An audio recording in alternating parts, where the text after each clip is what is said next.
দেশের লোকেরা দুইটা কাজ যদি করে, কয়টা কাজ? দুইটা কাজ যদি করে, আমি আল্লাহর উপরে যদি ঈমান আনে আর আমাকে ভয় করার নীতি যদি অবলম্বন করে চলে, তাহলে আমি রব্বুল আলামিন ওই দেশের মানুষের জন্য আকাশ আর জমিনের সব বরকতের দরজা খুলে দেব। এই ওয়াদা কার?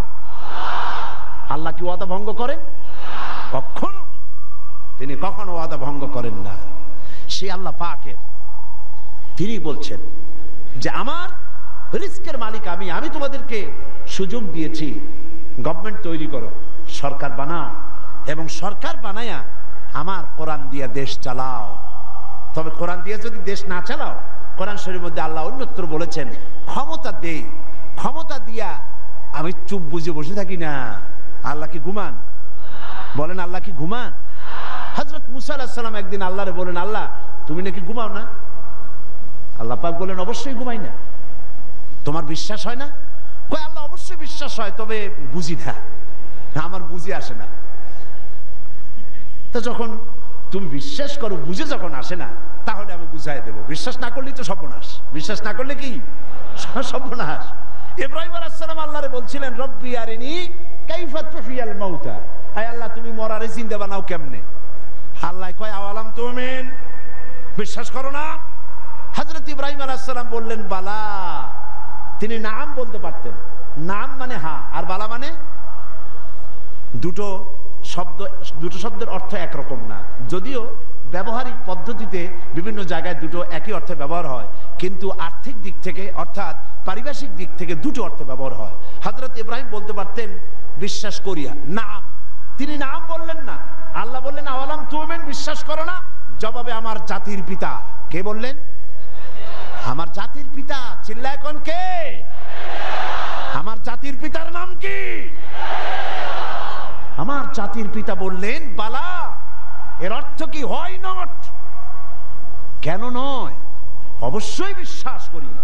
ওয়ালাকিন লিয়াতমাইন্না কলবি, কিন্তু আল্লাহ আমি যদি দেখতে পারি তাহলে আমার মনটা একটু ঠান্ডা হয়। শোনা কথার দেখা, এর মধ্যে একটু পার্থক্য আছে তো। আল্লাহ কয় তাহলে আমি তোমার দেখাবো, বিশ্বাস যখন করছো আমি তোমার দেখাবো।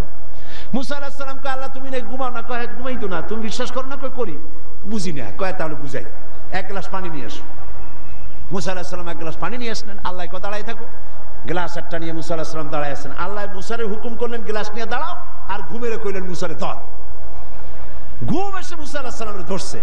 এখন হাত গেছে শিথিল হইয়া, হাতের থেকে গ্লাস পড়িয়া ভাঙ্গা টুকরা টুকরা হয়ে গেল। মুসা আলাইহিস সালাম ভয় পেয়ে গেলেন। আল্লাহ রাব্বুল আলামিন বলেন ভয়ের কোনো কারণ নাই, আমি তোমাকে পরীক্ষার জন্য, বোঝার জন্য, তুমি বুঝতে পারো নাই আমি কেন ঘুমাই না, সেই বোঝাবার জন্যই গ্লাস হাতে নিয়ে দাঁড়ায় থাকতে বলছিলাম। তুমি মুসা একটা গ্লাস পানি নিয়ে কিছু সময়ের জন্য দাঁড়াতে পারলে না, ঘুম তোমাকে হাত শিথিল করে দিল, গ্লাস ভেঙে চুরের চুরমার হয়ে গেল। আর ওই তামাম বিশাল আকাশ, এই সোলার সিস্টেম, এই পৃথিবীতে আকাশে জমিনে গ্রহ নক্ষত্র সৌররাজি নবমণ্ডল ভূমণ্ডল কুল কায়নাত পুরা সৃষ্টি আমার হাতের মুঠার ভিতরে রয়েছে। গোটা পৃথিবীর সব কিছুর ট্রাফিক আমি আল্লাহ কন্ট্রোল করি। আমি যদি ঘুমায় যাই আকাশ আর জমিনের কোনো সিস্টেম আর বাকি থাকবে না। কোরআন শরীফের ভিতরে আল্লাহ রাব্বুল আলামিন সাফ করে বলেছেন লা তাখুযুহু সিনাতু ওয়ালা নাওম। পড়েন লা তাখুযুহু সিনাতু ওয়ালা নাওম। আল্লাহর ঘুমও নাই, তন্দ্রাও নাই। সুবহানাল্লাহ। ঘুমও নাই, তন্দ্রা বোঝেন তো, জিমানি। আল্লাহ জিমায়ও না, আল্লাহর কোনো ক্লান্তি নাই। সুবহানাল্লাহ। সে আল্লাহ রাব্বুল আলামিন, তিনি বলছেন ক্ষমতা দিয়া ঘুমাই না, লিনানজুরা কাইফা তা'মালুন।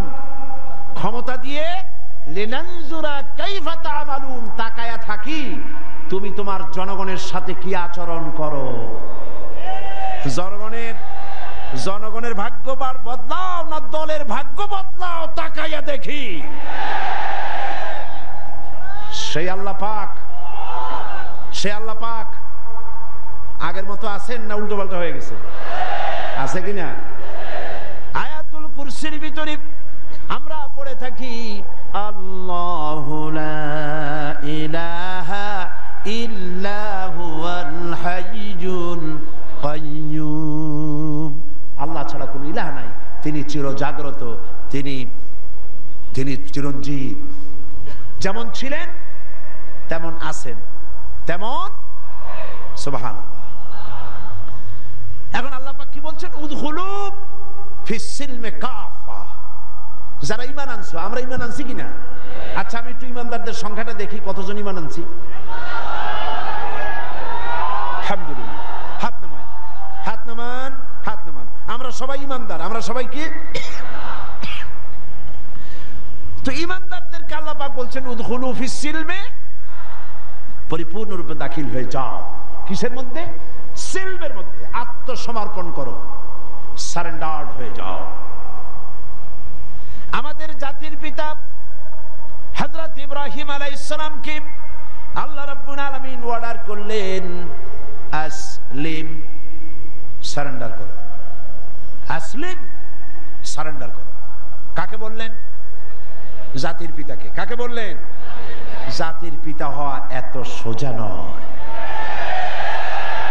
গোটা মুসলিম মিল্লাতের পিতা, তাকে পরীক্ষা দিতে হয়, ইমানের পরীক্ষা, হাবিজাবি ফালতুর পরীক্ষা না। কিসের পরীক্ষা? ইমানের পরীক্ষা, আগুনের পরীক্ষা। নিজের কলিজার টুকরা সন্তান আল্লাহকে খুশি করার জন্য জবাব করার পরীক্ষা। এরপরে জাতির পিতা হওয়া যায়। মানুষের উপরে জাতির পিতা চাপাই দিলে জাতির পিতা হয় না। জাতির পিতা আল্লাহ বানান, কে বানায়? চিল্লায় কও, কে বানায়? ওই আল্লাহ পাক বলছেন, আমি ইব্রাহিম আলাইহিস সালামকে বললাম আসলিম, সারেন্ডার করো, মাথা নত করো, আত্মসমর্পণ করো। আমার জাতির পিতা ইব্রাহিম আলাইহিস সালাম একটা প্রশ্ন তুললেন না যে আল্লাহ কোন কোন ব্যাপারে আমি আত্মসমর্পণ করব, কোন কোন ব্যাপারে আমি সারেন্ডার করব, কোনো প্রশ্ন নাই। আমার রব তিনি বলেছেন আসলিম। আমার জাতির পিতা এক সেকেন্ড দেরি না করে সঙ্গে সঙ্গে বলেছেন আসলামতু লিরাব্বিল আলামিন। পড়েন আসলামতু লিরাব্বিল আলামিন। সারেন্ডার্ড হয়ে গেলাম, আনকন্ডিশন, কোনো শর্ত ছাড়াই, বিনা শর্তে, বিনা প্রশ্নে আমার রবের সামনে আমি আমার মাথা নত করে দিলাম। সুবহানাল্লাহ। আল্লাহ তারে গোটা বিশ্বের নেতা বানাবেন, গোটা বিশ্বের কিয়ামত পর্যন্ত মুসলমানদের জাতির পিতা বানাবেন। সেই জন্য আল্লাহ পরীক্ষা নিতে চাইলেন, জাতির পিতা তোমারে বানাবো, তবে তোমার ইমানটা কেমন তা একটু টেস্ট করা দরকার। আল্লাহ টেস্ট করলেন, ফালাই দিলেন আগুনের মধ্যে। আগুনের ভিতরে ফালানো হচ্ছে। হযরত জিবরাইল বলছেন ইব্রাহিম আমার কাছে সাহায্য চাও, আমি আগুন থেকে তোমারে বাঁচায় দেব, আমার কাছে সাহায্য চাও। চতুর্দিকে লোকেরা দাঁড়ায় দেখতেছে, আগুনের ভিতরে এখনই পড়ে যাবেন।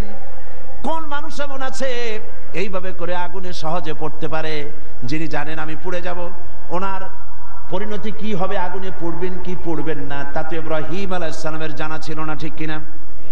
কিন্তু তিনি জিবরাইলের প্রশ্নের জবাব দিলেন, তার প্রস্তাবের জবাব দিলেন। জিবরাইল গো, আমি তোমার কাছে সাহায্য কেন চাইব? আমি তো এমন কোন অন্ধ আল্লাহর ইবাদত করি না যে আল্লাহ তার বান্দার দুঃখ দুর্দশা নিজের চোখে না দেখেন। আমার আল্লাহ তো অন্ধ নন। তবে আমি আগুনে পুড়ে গেলে, আগুনের ভিতরে আমি পুড়ে ভস্ম হলে আমার রব যদি খুশি হয়ে যান, তাহলে আমি আমার রবকে খুশি করার জন্য 1000 বার পড়তে রাজি আছি। ঝট করে পড়ে গেলেন আগুনের ভিতরে। ইমানে তিনি পাস করলেন, ফার্স্ট ক্লাস, ফার্স্ট হয়ে গেলেন ইমানের পরীক্ষায়। আমার আল্লাহ রাব্বুল আলামিন ইব্রাহিম দড়ি ছিঁড়ে আগুনের ভিতরে পড়ার আগে রব্বুল আলামিন আগুনের প্রতি নোটিশ করে দিলেন, ইয়া নারু কুনি বারদাও ওয়া সালামান আলা ইব্রাহিম। আগুন আমার ইব্রাহিমের জন্য শান্তিদায়ক ঠান্ডা হয়। সুবহানাল্লাহ। শান্তিদায়ক ঠান্ডা হয়।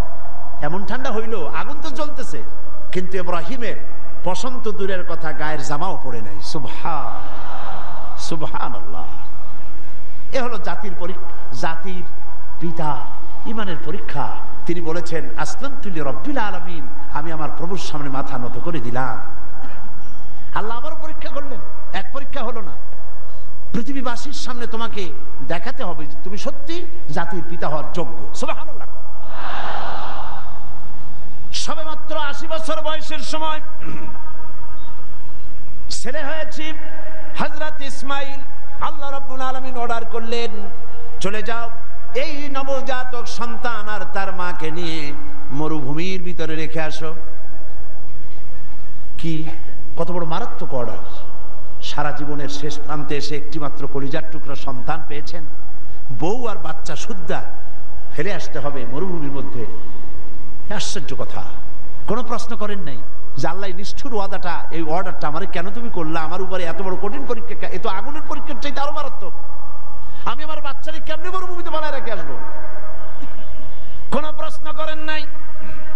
এখন আল্লাহর ঘর যেখানে, মক্কা শরীফে আল্লাহর ঘরটা যেখানে দাঁড়িয়ে আছে, এইখানে হযরত ইব্রাহিম আলাইহিস সালাম তার ছেলেকে আর স্ত্রীকে রেখে এলেন। হযরতে হাজরা বলেন, ইব্রাহিম আমাকে যেখানে রেখে যেতেছ এর কারণটা কি?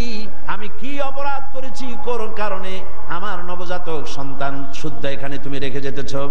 কোনো জবাব নাই। আবার জিজ্ঞেস করলেন, কেন রেখে যেতেছ? কোনো জবাব নাই। তৃতীয়বারে হযরত হাজরা বুঝতে পারলেন তার স্বামী আল্লাহর পয়গম্বর, আল্লাহর নির্দেশ ছাড়া কোনো কাজ তিনি করবেন না। তিনি প্রশ্ন করলেন, ইব্রাহিম এটা কি আল্লাহর হুকুম নাকি? হযরত ইব্রাহিম বললেন, হাজরা গো, আল্লাহ পাকের হুকুমেই আমি তোমাকে রেখে গেলাম। আকাশের দিকে আঙ্গুলটা উঁচু করলেন, আবেগে ভারাক্রান্ত হয়ে গেলেন হযরত ইব্রাহিম আলাইহিস সালাম। হযরতে হাজরা বললেন, ইব্রাহিম কোনো চিন্তা নাই, আল্লাহ পাক যখন হুকুম করেছেন নিশ্চিন্ত মনে তুমি বাড়ি ফিরে যাও। আমি আমার আল্লাহর উপরে এতটা নির্ভরশীল, এই মরুভূমি যেখানে পানি নেই, খাবার নাই, গাছ নাই, পালা নাই, ঘর নাই, মানুষ নাই, জন নাই, আমি আমার আল্লাহকে এতটা বিশ্বাস করি, এই মরুভূমির ভিতরে, তৃণহীন পানিহীন মরুভূমির ভিতরে আল্লাহ রব্বুল আলামিন আমাকে আর আমার ইসমাইলকে না খাওয়াইয়া মারবেন না। পরীক্ষা কাহাকে বলে? হযরত ইব্রাহিম আলাইহিস সালাম চলে গেলেন, একবার ফিরেও তাকান নাই। সুবহানাল্লাহ কইতে পারলেন না। এখানে পরীক্ষা শেষ হলো না। ছেলে একটু বড় হয়েছে, দৌড়াতে পারে, জ্ঞান বুদ্ধি কিছুটা হয়েছে। আল্লাহ পাক অর্ডার করলেন, যাও এইবার ছেলেকে জবাহ করো। এই পরীক্ষা আগুনের পরীক্ষার চাইতে সহজ নাকি? সুবহানাল্লাহ, সুবহানাল্লাহ। জাতির পিতা হযরত ইব্রাহিম আলাইহিস সালাম একবারের জন্য বলেন নাই, রব্বুল আলামিন এত বড় কঠিন হুকুম আমি কিভাবে পালন করব, তুমি আমার প্রতি দয়া করো, আমাকে শক্তি দাও, সাহস দাও। কিচ্ছু বলেন নাই, হুকুম হয়েছে, চলে গিয়েছেন। ছেলেকে কাছে ডেকে বললেন, ইন্নী আরা ফিল মানাম আন্নী আযবাহুক ফানজুর মাযা তারা। ইয়া বুনাইয়া, হে আমার কলিজার টুকরা সন্তান, আমি স্বপ্নে দেখেছি আমি যেন তোমাকে জবাহ করছি। ফানজুর মাযা তারা, এখন তুমি বলো তোমার মত কি, তোমার রায় কি? হযরত ইসমাইল আলাইহিস সালাম বাপ পয়গম্বর, ছেলেও কি পয়গম্বর হয়ে যাবেন। ছোট্ট ছেলে হযরত ইসমাইল বলছেন, ইয়া আবাতি ফাআল মা তু'মারু সাতাজিদুনি ইনশাআল্লাহু মিনাস সাবিরিন। হে আমার পিতা, হে আমার সম্মানিত পিতা, ইফআল মা তু'মারু, আপনি সেটাই করুন যেটার প্রতি আপনি আদিষ্ট হয়েছেন। ওই বাচ্চা ছেলে বুঝতে পেরেছে আমার পিতার স্বপ্ন স্বপ্ন নয়, নবীদের স্বপ্ন ওহীর সমান। ইয়া আবাতি ফাআল মা তু'মার, আল্লাহ পাক আপনাকে যে আদেশ করেছেন আপনি তা পালন করুন। সাতাজিদুনি ইনশাআল্লাহু মিনাস সাবিরিন, অবশ্যই আপনি আমাকে ধৈর্যধারীদের মধ্যে পাবেন। সুবহানাল্লাহ। এই পরীক্ষাও হযরত ইব্রাহিম আলাইহিস সালাম পাশ করলেন না করেন না? করছেন কিনা? আল্লাহ পাক বলছেন দেখো ব্যাপারটা কি হলো। হযরত ইব্রাহিম তো জানেন না যে ছেলে জবাহ হবে না, আর ছেলেও জানে না যে সে জবাহ হয়ে যাবে না। কথা ঠিক কিনা? হযরত ইব্রাহিম আলাইহিস সালাম ছেলেকে জবাহের জন্য প্রস্তুতি নিলেন। এবার দেখেন কোরআনের ভাষাটা কি। আল্লাহ পাক বলছেন ফালাম্মা আসলামা ওয়া তাল্লাহু লিল জাবিন। ফালাম্মা আসলামা উদখুলু ফিস সিলমে কাফা, সেই সিলমুন এখানেও সেই সিললাম এখানেও আসছে আসলামা। ফালাম্মা আসলামা, যখন তারা বাপ বেটা দুজনেই আনুগত্যের মস্তককে অবনত করে দিল। হযরত ইব্রাহিম দিলেন, আল্লাহর হুকুমের সামনে মাথা নত করে ছুরি হাতে নিলেন, আর হযরত ইসমাইল পিতার হুকুমের সামনে আল্লাহর হুকুম অনুযায়ী গলাটা পেতে দিলেন। ফালাম্মা আসলামা ওয়া তাল্লাহু লিল জাবিন, গলাটা কাট করে দিলেন। হযরত ইসমাইল বললেন আব্বা একটি কাজ করুন, আমাকে জবাহ করার আগে আমার হাত পা একটু ভালো করে বেঁধে দিন, আর আপনার নিজের চোখটাও একটু ভালো করে বাঁধেন, কারণ আমি আপনার একমাত্র সন্তান। আমাকে জবাহ করতে গেলে আমার গলার উপরে যখন ছুরি ধরবেন আপনার কলিজায় মায়ার উদ্রেক হয়ে যেতে পারে। চোখটা বেঁধে নেন আর আমার হাত পা বাঁধেন, যাতে করে আমার হাত পা আপনার গায়ে না লাগে। আর আমি মরে যাওয়া, আমি জবাহ হয়ে যাওয়ার পর আমার রক্ত মাখা জামাটা নিয়ে আমার মাকে দিয়ে দিবেন, আর বলবেন ইসমাইলের সঙ্গে কিয়ামতের দিন তোমার সঙ্গে দেখা হয়ে যাবে। হযরত ইব্রাহিম আলাইহিস সালাম ইসমাইলকে বাঁধলেন, নিজের চোখ বাঁধলেন, হযরত ইসমাইলকে জবাহ করতে যাবেন। হযরত ইসমাইল বলেন আব্বা আমার একটা ভুল হয়ে গেছে, আমার হাত পায়ের বাঁধন খুলে দেন। হযরত ইব্রাহিম বাঁধন খুলে দিলেন, আর জিজ্ঞেস করলেন বাঁধতে বললে আবার খুলতে বললে কেন? হযরত ইসমাইল বললেন বাঁধার পরে আমার মনের মধ্যে একটা চিন্তা জাগলো, হাত পা বন্ধন অবস্থায় যদি আমারে জবাহ করা হয় তাহলে না জানি কিয়ামতের ময়দানে এমন প্রশ্ন উঠতে পারে যে ইসমাইল আল্লাহর হুকুমে রাজি ছিল না বলে তার বাবা তার হাত পা বেঁধে জবাহ করেছিল। এই প্রশ্ন যাতে না উঠতে পারে হাত পা ছেড়ে দেন, আমি ধৈর্য ধারণ করব, নড়ব না। সুবহানাল্লাহ। হযরত ইব্রাহিম আলাইহিস সালামকে আল্লাহ পাক এই পরীক্ষায় পাশ করায় দিলেন। তিনি পরীক্ষায় পাশ করলেন। আল্লাহ রাব্বুল আলামিন এবার আমার জাতির পিতাকে ডাকতেছেন, ওয়া নাদাইনাহু আইয়া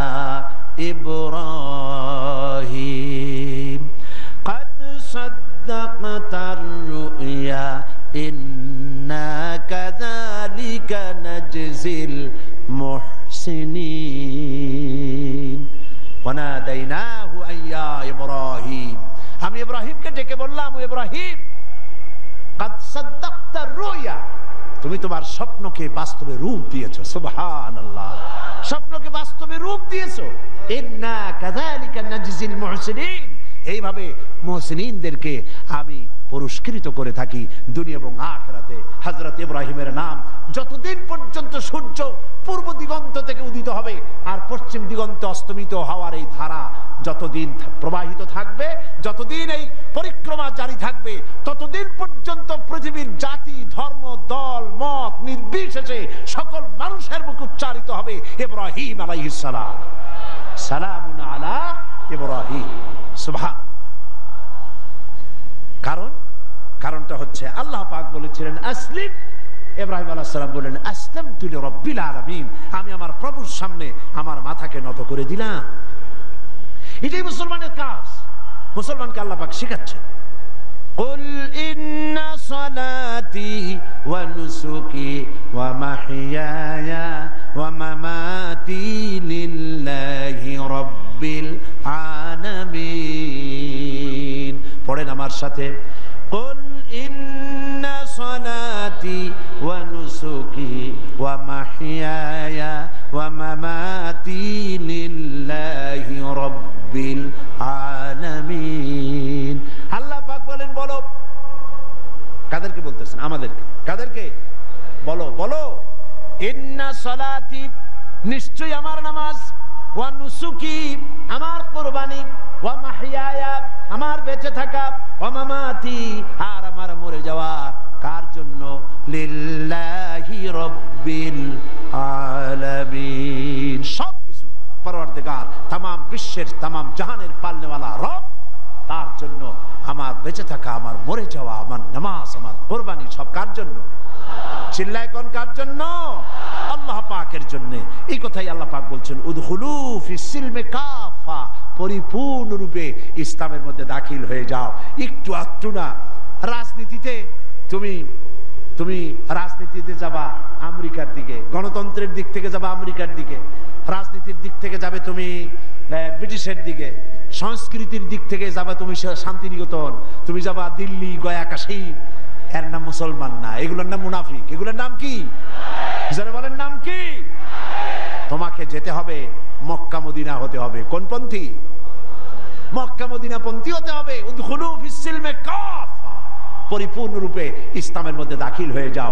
অল্প একটু আধটু দাখিল হলে চলবে না। সুতরাং ধর্ম নিরপেক্ষ হওয়ার কোনো সুযোগ ইসলামে নাই। আছে? আচ্ছা, আপনারা আমাকে বলেন, দুনিয়ায় কোন নবী ধর্ম নিরপেক্ষ ছিলেন? বলেন একজন নবীর নাম কোন?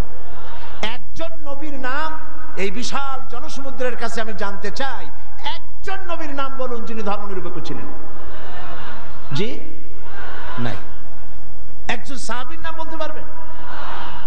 তামাম পৃথিবীর সমস্ত আলেম, উলামা, পীর, বুজুর্গ, মুহাদ্দিসিন, মুফাসসিরিন, মুহাক্কিকিন সব একমত, ধর্ম নিরপেক্ষ মতবাদ একটি কুফরি মতবাদ।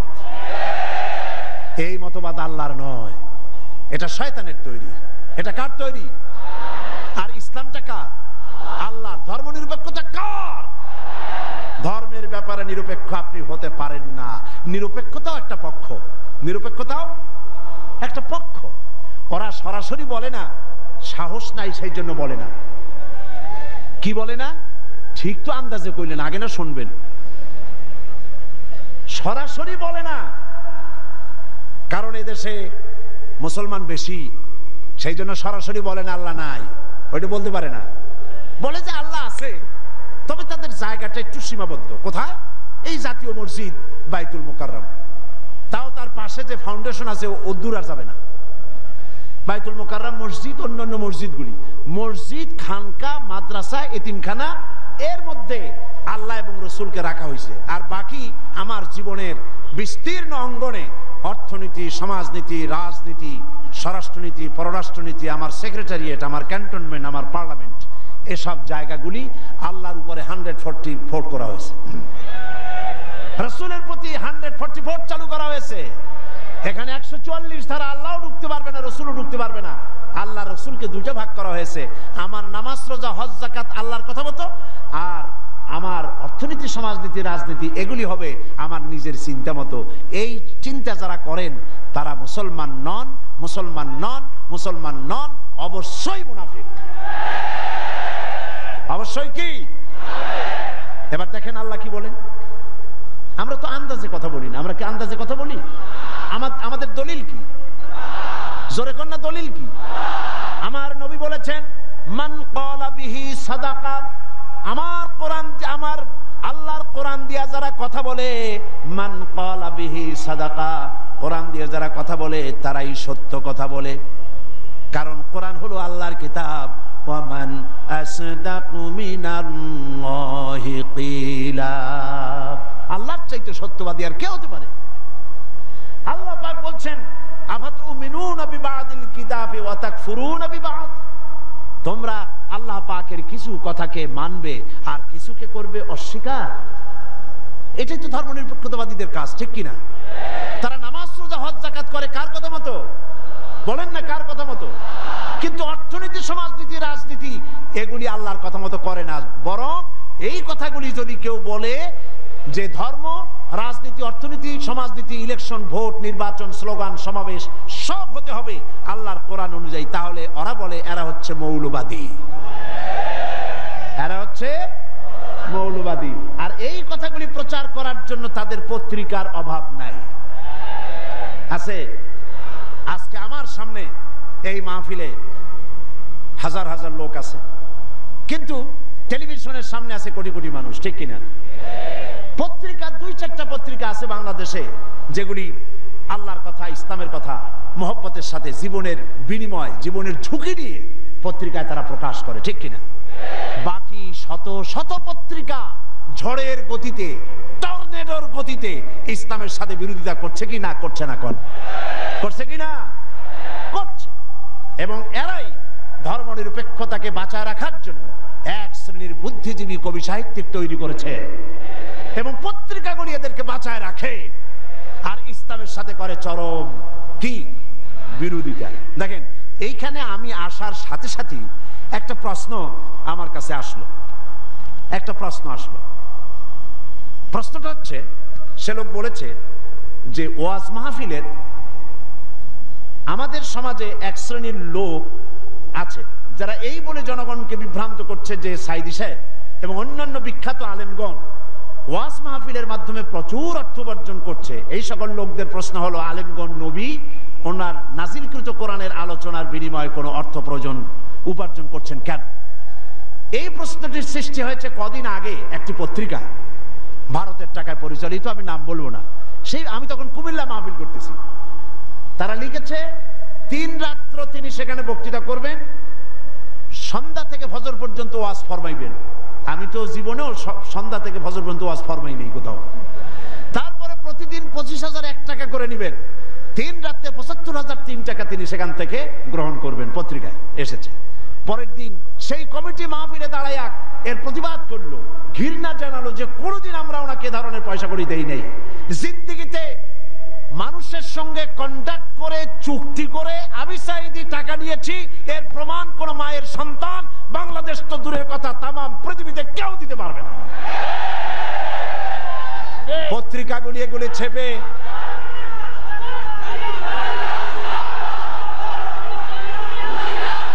একটাই নমুনা দেখুন, একটা দৃষ্টান্ত শোনাই। আমার একটা নির্বাচনী মামলা চলতেছিল, জানেন কিনা আপনারা? গত মাসখানেক আগে যখন হাইকোর্ট থেকে আমার বিপক্ষে রায়টা গেল, রায়টা হলো একজন মুশরিকের পক্ষে, বিচারপতিরা রায় দিয়েছেন। এই রায়ের প্রতি, বিচারপতিদের প্রতি আমার কোনো বক্তব্য নাই। আইনের প্রতি সব সময় আমরা শ্রদ্ধাশীল, বিচারকদের প্রতি শ্রদ্ধাশীল। রায় তারা যেটা দিয়েছেন, একজন মুশরিকের পক্ষে সেটা গিয়েছে, আমার বিপক্ষে গিয়েছে।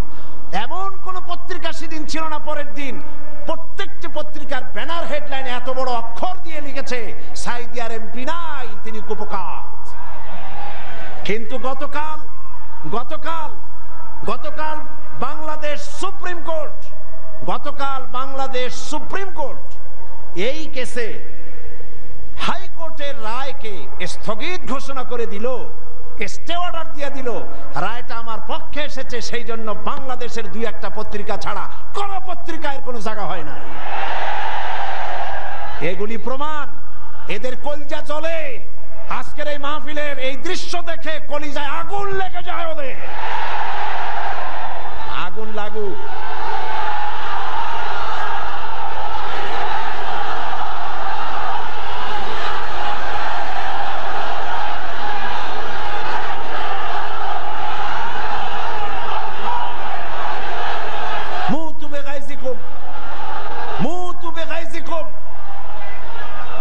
এরা জ্বলতে থাকবে, আর আমার আল্লাহর ফরমান শুনুন। কার ফরমান?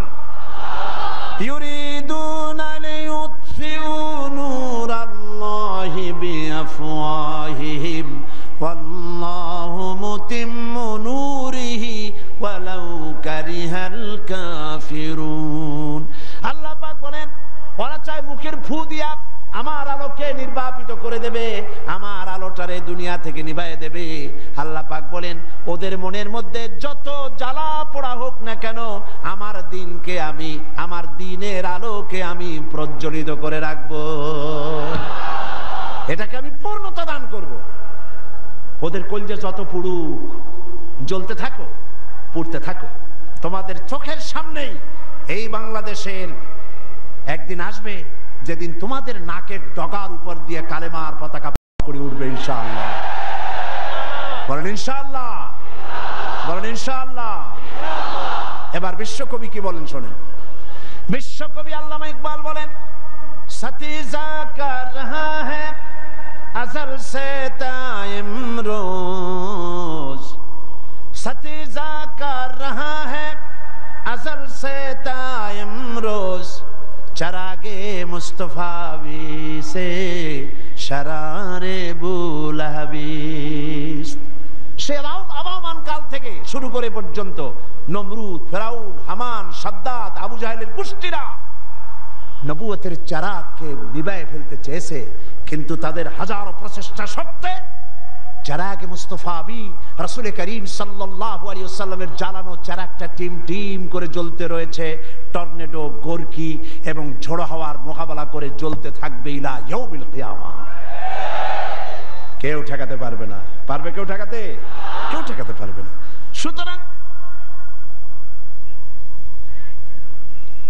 কোরআন শরীফের কিছু কথা মানবেন আর কিছু কথা মানবেন না, এটার নাম হচ্ছে মুনাফিকি। এটার নাম মুনাফিক। জীবনের সকল ক্ষেত্রে মানতে হবে কার কথা? আল্লাহর কথা। ধর্ম নিরপেক্ষতার অর্থই হলো ধর্মহীনতা। এই ধর্ম নিরপেক্ষতায় যারা বিশ্বাসী তারাই 1972 সনে বাংলাদেশের সবগুলি ইউনিভার্সিটির মনোগ্রাম থেকে ইকরা বিসমি রাব্বিকাল্লাযী খালাক রব্বি জিদনি ইলমা কোরআনের আয়াতকে তারা তুলে ফেলেছিল। যারা এই ধর্ম নিরপেক্ষতায় বিশ্বাসী তারাই সালিমুল্লাহ মুসলিম হলের মুসলিম শব্দ মুছে ফেলে দিয়েছিল। এই তারাই নজরুল ইসলাম কলেজের ইসলাম শব্দ তুলে ফেলে দিয়েছিল। এই তারাই নিজেদের দলের নামের ভেতর থেকে মুসলিম শব্দটি একটি বিশেষ ধর্মীয় গোষ্ঠীর ভোট পাওয়ার জন্য নিজের দলের নাম থেকে মুসলিম শব্দ বিসর্জন দিতে কুণ্ঠাবোধ করে না। সুতরাং ধর্ম নিরপেক্ষ মতবাদ শয়তানের আবিষ্কার। কার আবিষ্কার? ওরা দুইটা আয়াত পেয়েছে কোরআন শরীফ থেকে, দুইটা আয়াত। ওরা বলে ধর্ম নিরপেক্ষতাবাদের কথা তো কোরআন শরীফই আছে আর বুখারী শরীফও আছে। কোথায় আছে? কয় যে বুখারী শরীফে আছে লাকুম দীনুকুম ওয়ালিয়া দীন। নাউযুবিল্লাহ। আল্লাহর কোরআনের আয়াত নিয়ে ঢুকাইছে কিসের মধ্যে? বুখারীর মধ্যে। লাকুম দীনুকুম ওয়ালিয়া দীন মানে কি? লাকুম দীনুকুম ওয়ালিয়া দীন অর্থ তারা করেছে যে যার ধর্ম তার কাছে। এটা ধর্ম নিরপেক্ষবাদের কথা। তোমরা বাঙ্গালকে হাইকোর্ট দেখাতে চেষ্টা করো। কোরআন পড়তে জানো? লাকুম দীনুকুম বানান করে কেমনে তা জানো? এটা নাজিল হয়েছে কোন প্রেক্ষাপটে তা কি জানো? সুতরাং যা জানো না সে বিষয়ে কথা বলতে এসো না। আমি যদি মেডিকেল সায়েন্স না জানি, আমি যদি চিকিৎসা বিজ্ঞান না জানি, আমি যদি ওষুধপত্রের খোঁজ খবর না রাখি, তাহলে কোনো ডাক্তারের প্রেসক্রিপশনের উপরে কথা বলা আমার ধৃষ্টতা। ঠিক কিনা? যে বিষয় আমি জানি না, অর্থনীতি যদি আমি না বুঝি, তো কোনো অর্থনীতিবিদের বক্তব্যের উপরে আন্দাজে কোনো কথা মারিয়ে দেওয়া, মাথা দিয়ে ঠেলা আমার জন্য ঠিক নয়।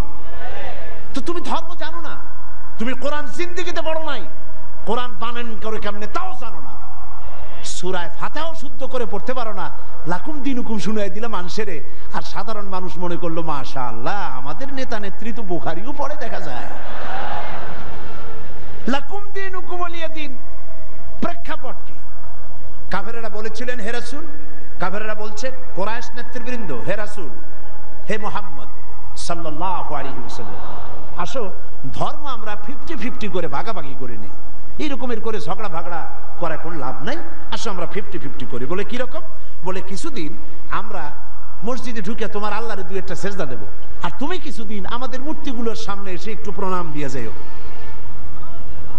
ধর্ম ভাগাভাগি করে নিই। এই সময় আল্লাহ পাক এই আয়াত নাজিল করলেন। এই সূরার নাম কি?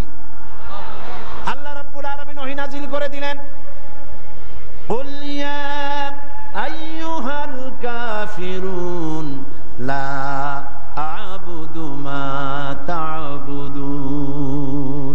হে কাফের বলো, হে নবী বলুন, হে কাফেরেরা, আমরা যার ইবাদত করি তোমরা তার ইবাদত করো না, তোমরা যার ইবাদত করো আমরা তার ইবাদত করি না। সুতরাং লাকুম দীনুকুম ওয়ালিয়া দীন, তোমরা তোমাদের দিন নিয়ে থাকো, আমরা আমাদের দিন নিয়ে থাকি। এটা তো নিরপেক্ষতার কথা নয়, এটা তো পক্ষের কথা। তোমরা তোমাদের ধর্মের পক্ষে থাকো, আমরা আমাদের ধর্মের পক্ষে থাকি। এইটারে তারা বানাইছে নিরপেক্ষর আয়াত। নাউযুবিল্লাহ। কোন শয়তান এদের শিখাইছে আল্লাহই জানে। এরপরে আরেকটা আয়াত তারা বেছে নিয়েছে, সেটা হচ্ছে লা ইকরাহা ফিদ্দিন, ধর্মের মধ্যে বাড়াবাড়ি নাই।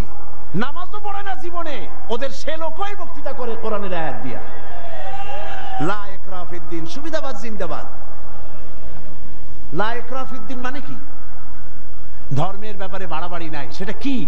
সেটার অর্থ হচ্ছে প্রলোভন দিয়ে, ভয় দিয়ে, অথবা পয়সা কড়ি দিয়ে, অথবা চাপ সৃষ্টি করে কোন ক্রমে অন্য কোন ধর্মের লোককে মুসলমান বানানো যাবে না, এ ব্যাপারে বাড়াবাড়ি করা যাবে না। এটাই হচ্ছে আয়াতের মূল বক্তব্য। লা ইকরাহা ফিদ্দিন, ধর্মের ব্যাপারে বাড়াবাড়ি করা যাবে না, সুতরাং তুমি নামাজ পড়ো, রোজা করো, এটারে আর অর্থনীতি সমাজনীতিতে আইনো না। এটা হলো তাদের বক্তব্য। নাউযুবিল্লাহি মিন যালিক। আপনারা আমাকে বলেন, রাসূল করিম সাল্লাল্লাহু আলাইহি ওয়াসাল্লাম তিনি কি রাষ্ট্রপ্রধান ছিলেন না? আমি বুঝি না মানুষের মাথার মধ্যে এই চিন্তাগুলি কেন আসে না। রাসূল সাল্লাল্লাহু আলাইহি ওয়াসাল্লাম একটা রাষ্ট্র পরিচালনা করেছিলেন। তিনি কি রাজনীতি ছাড়াই রাষ্ট্র পরিচালনা করেছিলেন? বলেন আপনারা। তিনি যে রাষ্ট্রের প্রধান ছিলেন, সেটার পরিধি ছিল 12.5 লক্ষ বর্গ মাইল। রাসূলুল্লাহ নবীদের মধ্যে একাই রাজনীতি করেছেন, আর কেউ করে নাই। এমনটি হয়েছে? এই কোরআন শরীফে আর কারো নাম আপনারা জানেন যিনি রাজনীতি করেছিলেন, যিনি রাষ্ট্র চালিয়েছিলেন? বলেন তো নামটা কি? ইউসুফ আলাইহিস সালাম। তিনি খাদ্য এবং অর্থ দপ্তরের মন্ত্রী ছিলেন। একদিকে রাসূল, আর একদিকে অর্থ এবং খাদ্য দপ্তরের মন্ত্রী। কোন দেশের? মিশরের। এরপরে গোটা মিশরের প্রেসিডেন্ট হলেন কে? ইউসুফ আলাইহিস সালাম গোটা মিশরের প্রেসিডেন্ট, দাউদ আলাইহিস সালাম প্রেসিডেন্ট, সুলাইমান আলাইহিস সালাম तमाम পৃথিবীর প্রেসিডেন্ট, রাসূল করিম সাল্লাল্লাহু আলাইহি ওয়াসাল্লাম তিনিও প্রেসিডেন্ট। তিনি ইন্তেকাল করার পরে হযরত আবু বকর রাদিয়াল্লাহু তাআলা আনহু সহ সাহাবীরা রাজনীতি ছেড়ে দিয়েছেন নাকি? বলেন, ছেড়ে দিয়েছে নাকি? হযরত আবু বকর, যার সম্পর্কে রাসূলুল্লাহ বলেছেন तमाम পৃথিবীর মুমিনের ঈমান যদি এক পাল্লায় রাখা হয়, আর এক পাল্লায় যদি আবু বকরের ঈমান রাখা হয়, দুনিয়াবাসী দেখতে পাবে तमाम পৃথিবীর মুমিনের ঈমানের তুলনায় এক আবু বকরের ঈমানের পাল্লাটা ভারী হয়ে যাবে। তিনি খলিফাতুল মুসলিমিন ছিলেন, আমিরুল মুমিনিন ছিলেন, প্রেসিডেন্ট ছিলেন। হযরত ওমর রাদিয়াল্লাহু তাআলা আনহু গোটা বিশ্বের অর্ধেকটা পৃথিবীর প্রেসিডেন্ট ছিলেন, যার সম্পর্কে রাসূল বলেছেন লা নবিয়্যা বাদি ওয়ালা রাসূলা, আমার পরে নবীও হবে না, রাসূলও হবে না। কিন্তু যদি কেউ নবী হতো আমার পরে, লাকানা ওমর, ওমর অবশ্যই আল্লাহর নবী হয়ে যেতেন। হযরত ওসমান জিন্নুরাইন তিনি প্রেসিডেন্ট ছিলেন। হযরত আলী কাররামাল্লাহু ওয়াজহাহু তিনি প্রেসিডেন্ট ছিলেন, ছিলেন না? তাহলে কি করে বলতে পারেন মুসলমানের সন্তান হইয়া, কেমনে বলতে পারেন যে ধর্ম রাজনীতি আলাদা, আমি ধর্ম নিরপেক্ষ? নিরপেক্ষ থাকতে পারবেন না। যেমন পথ চলতে গেলে হয় আপনি রাইটিস্ট হবেন, না হয় আপনি লেফটিস্ট হবেন। হয় ডান দিক দিয়ে চলবেন, না হয় বাম দিক দিয়ে। কিন্তু কেউ যদি কয় যে আমি রাইটিস্ট হব না, লেফটিস্ট হব না, আমি মিডিলিস্ট হব, আমি রাস্তার মাঝখানে দাঁড়ায় থাকবো, আমি নিরপেক্ষ, কোনো পক্ষে যাবে না, আমি নিরপেক্ষ রাস্তার মাঝখানে। এখন আপনি ঢাকা চিটাগং হাইওয়ে, মোটরওয়ে, বিশ্ব রোড, এই বিশ্ব রোডের ডান দিকেও নাই, বাম দিকেও নাই, যেহেতু আপনি নিরপেক্ষ, আপনি মাঝখানে দাঁড়াইছেন। আপনার এই মাঝখানে দাঁড়াবার স্বাদ মিটিয়ে দেবে ট্রাক বাবাজি আইসা, জনমের স্বাদ মিটিয়ে দেবে। ঠিক কিনা? ঠিক কিনা? তাহলে মুসলমানেরা আপনারা আপনাদের অবস্থান ঠিক করুন, কোন দিকে যাবেন? ডান দিক না বাম দিক না মাঝখানে? কোন দিকে? ডান দিকে। আসহাবুল ইয়ামিন, ডান দিকের নেতৃত্ব দিয়েছে নবীরা, এবং এই নেতৃত্ব দিয়ে তারা ডানপন্থীদের নিয়ে যাবে জান্নাতে। কোথায় নিয়ে যাবে? আর বামপন্থীদের নেতৃত্ব দিয়েছে শয়তান। আমি জানি না, বুঝি না, মুসলমান হইয়া মুসলমানের ঘরে জন্মগ্রহণ করে বামপন্থী আন্দোলন কেমনে করে আমার মাথা ঢোকে না। কোরআন শরীফে বলা হয়েছে আসহাবুশ শিমাল, বামপন্থী। এই বামপন্থীদের নেতা হলো শয়তান। শয়তান বামপন্থীদের নেতৃত্ব দিয়া কিয়ামতের দিন নিয়ে যাবে জাহান্নামে। কোন দিকে নিয়ে যাবে? জাহান্নামে নিয়ে যাবে। সুতরাং আপনি ডিসাইড করুন, আপনি ঠিক করুন কোন দিকে যাবেন, ডান অর বাম, অথবা মাঝখানে। কোন দিকে? যদি আপনি বামে চলে যান জাহান্নামে যেতে হবে, যদি মাঝখানে দাঁড়ান, রাস্তার মাঝখানে দাঁড়ালে ট্রাক যেভাবে আপনাকে জীবনের স্বাদ মিটায় দেবে মাটির সাথে মিশিয়ে দিয়ে, ওইভাবে করে আপনি ডানপন্থীও হলেন না, বামপন্থীও হলেন না, মাঝখানে দাঁড়িয়ে আছেন, অবস্থান মানুষকে বুঝতে দিলেন না, মুনাফিকের জায়গায় দাঁড়ায় আছেন। শয়তান এসে আপনাকে সবল মেরে জাহান্নামে নিক্ষেপ করবে। নিরপেক্ষতার কোন স্থান ইসলাম নাই, ধর্ম নিরপেক্ষতার কোন জায়গা নাই। এখানে সুস্পষ্ট ভাবে উদখুলু ফিস সিলমে কাফা, পরিপূর্ণরূপে ইসলামের মধ্যে, সিলমের মধ্যে পরিপূর্ণরূপে দাখিল হয়ে যাও। 16 আনা শুধু এতটুকু নয়, পরিপূর্ণভাবে ইসলামের ভিতরে আসো। নামাজে, রোজায়, হজে, জাকাতে, ওঠায় বসায়, চলায় ফেরায়, বিয়েতে শাদিতে, পার্লামেন্টে, বঙ্গভবনে, ক্যান্টনমেন্টে, সেক্রেটারিয়েটে, দোকানে পাটে, রান্নাঘর থেকে শুরু করে বঙ্গভবন পর্যন্ত সর্বত্র কিসের মধ্যে দাখিল হও? উদখুলু ফিস সিলমে কাফা, 16 আনা পরিপূর্ণরূপে ইসলামের মধ্যে দাখিল হয়ে যাও। অল্প একটু হলে পরে হবে না, 2 আনা 4 আনা হলে হবে না, পরিপূর্ণরূপে ইসলামের মধ্যে দাখিল হওয়ার জন্য আল্লাহ রাব্বুল আলামিন এই আয়াতে কারিমার মধ্যে নির্দেশ করেছেন। বাকি কথা আমি আগামী কাল বলবো ইনশাআল্লাহ। মুনাজাতের জন্য দাঁড়ানো লোকেরা সবাই বসেন, যত লোক দাঁড়িয়ে আছেন সবাই বসুন। এত বড় মাহফিলের মোনাজাত পাওয়া নিশ্চয়ই সৌভাগ্যের ব্যাপার, ঠিক কিনা গো? জোরে বলেন ঠিক কিনা? মহব্বতের সাথে দাঁড়ানো ভাইয়েরা সবাই বসুন, আর একটু জিকির করেন আল্লাহ আল্লাহ আল্লাহ আল্লাহ আল্লাহ আল্লাহ। কালকে পাঠা রাখতে হবে, ফ্যান একটু চা। আমি কিন্তু দাঁড়াতে বলি নাই। আর মোনাজাতের কথা শুনলে যদি কেউ হাঁটে, এটা কিন্তু আপনার নিজের জন্যই আপনি ক্ষতি করছেন। মোনাজাতে অংশগ্রহণ করা, আল্লাহ পাকের কাছে হাত তোলা, এই হাত তোলা থেকে নিজেকে বঞ্চিত করবেন না। এরপর রব্বানা যালামনা আনফুসানা ওয়া ইন লাম তাগফির লানা ওয়া তারহামনা লানাকুনান্না মিনাল খাসিরিন। রব্বানা লা তুযিগ কুলুবানা বা'দা ইয হাদাইতানা ওয়া হাব লানা মিন লাদুনকা রাহমাতান ইন্নাকা আনতাল ওয়াহ্হাব। আয় আল্লাহ তাআলা, হাজার হাজার মুসলমান নরনারী পল্টনের এই ঐতিহাসিক ময়দানে কোরআনে কারীমের 3 দিন ব্যাপী তাফসীরুল কোরআন মাহফিলের আজকের এই প্রথম দিনে আমরা তোমার দরবারে কোরআনের আলোচনা করে হাত তুলেছি। মেহেরবানি করে সওয়াবটুকুন জনাবে মুহাম্মদ রাসূলুল্লাহ সাল্লাল্লাহু আলাইহি ওয়াসাল্লামের রূহ মুবারকে পৌঁছায় দাও। तमाम পৃথিবীর মাটির নিচে যত মুমিন মুমিনাত শুয়ে আছেন তাদের আরওয়ার পরে সব পৌঁছায় দাও। হে আল্লাহ তাআলা, আমাদের মা বাপ যাদের দুনিয়া থেকে বিদায় হয়ে গেল, কবরগুলিকে জান্নাতের টুকরায় পরিণত করে দাও। রব্বির হামহুমা কামা রব্বায়ানি সগীরা। সবাই পড়েন রব্বির হামহুমা কামা রব্বায়ানি সগীরা। হে আল্লাহ তাআলা, আমরা জেনে না জেনে, বুঝে না বুঝে বহু গুনাহ করেছি। আল্লাহ দয়া করে আমাদের জিন্দেগীর সকল গুনাহ খাতা মাফ করে দাও রব্বুল আলামিন। এই মাহফিলের আয়োজন যারা করেছেন, বহু টাকা করি তারা খরচ করেছেন তোমার বান্দাদেরকে কোরআন শরীফ শোনার জন্য।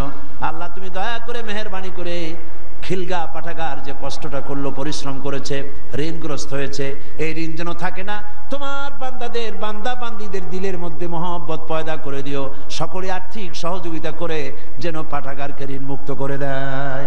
হে আল্লাহ তাআলা, এই মাহফিলের সূচনা করেছিলেন তোমার এক গোলাম শহীদ আবুল কাসেম, আজ আর দুনিয়ায় নাই। আল্লাহ এক পাপিষ্ঠ তাকে দুনিয়া থেকে বিদায় করেছে। আল্লাহ তুমি দয়া করে মেহেরবানি করে আবুল কাসেমকে শাহাদাতের মর্যাদা দান করে দিও, জান্নাতুল ফিরদাউসে তার জায়গা করে দিও রব্বুল আলামিন। ইসলামী পাঠাগার, আল্লাহ তুমি এই পাঠাগারকে মঞ্জুর করে নিও রব্বুল আলামিন। আগামীকাল এবং পরশু আরো 2 দিন এখানে মাহফিল হবে।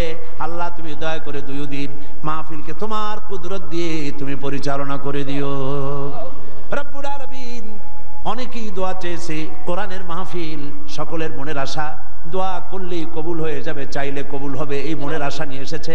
আর আমরা জানি তুমি বলেছো দুউনি আস্তাজিব লাকুম, আমারে ডাকো আমি ডাকের সাড়া দেব। হায় আল্লাহ, আমরা ডাকতেছি, ডাকের সাড়া তুমি দিয়ে দাও রব্বুল আলামিন। যত মানুষ আশা করে এসেছে সমস্ত মুসলমান নরনারীর মনের আশা আল্লাহ বৈধ আশাগুলি তুমি পূরণ করে নিও। সিত্রুল আরশে মাসবুলুন আলাইনা ওয়া আইনুল্লাহি নাজিরাতুন ইলাইনা বিহাউলিল্লাহি লা ইয়াকদিরু আলাইনা আল্লাহুম্মা লা তুসাল্লিত আলাইনা মান লা ইয়ারহামুনা আল্লাহুম্মা ইন্না নাজআলুকা في نحورهم ونعوذ بك من شرورهم ربنا تقبل منا إنك أنت السميع العليم وتب علينا